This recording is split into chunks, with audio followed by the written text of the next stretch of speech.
Mr. May, you are really most known these days as a pioneer in establishing existential psychology as an independent discipline in the clinical area, and that is a discipline which, unlike most forms of clinical psychology that rely on a medical or a behavioral model, but rely more on a philosophical model.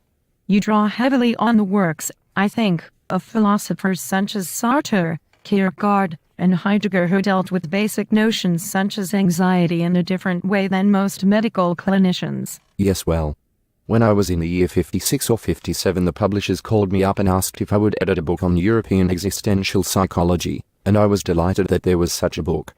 I had known nothing about existential movement, but know this, in this country, I believe this very firmly because they are the ones to emphasize of that the individual, courage. They emphasize the guilt feelings. It has to be taken into consideration at least. They see human beings struggling. Sometimes successful, and sometimes not successful. And it was exactly the model that we needed for psychotherapy. The medical model turned out to be a dead end.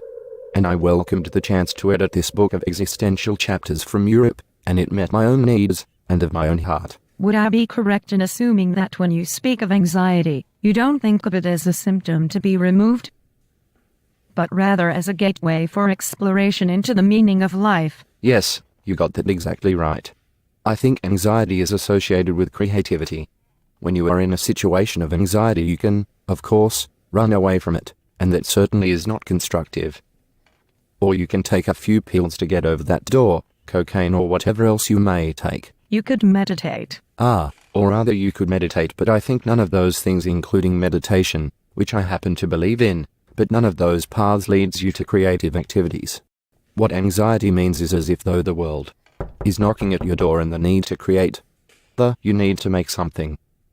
You need to do something, and I think anxiety to us well, for people who have found their own hearts, their own souls.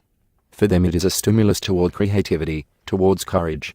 It is what makes us human beings. I suppose much of our anxiety comes from the basic human dilemma of being mortal, of ultimately having to confront our own demises. We are conscious of our own selves, our own task, and also we know we are going to die.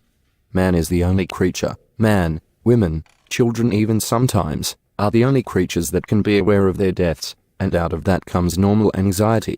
When I let myself feel that, then I apply myself to new ideas. I write books. I communicate with my fellows, and in other words, the creative interchange of human personalities rest upon facts that we know that we are going to die. Of that the animals, the grass and so, it knows nothing, but our knowledge of our deaths is what gives us normal anxiety. That says to us to make the most of these years that you are alive, and that is what I tried to do.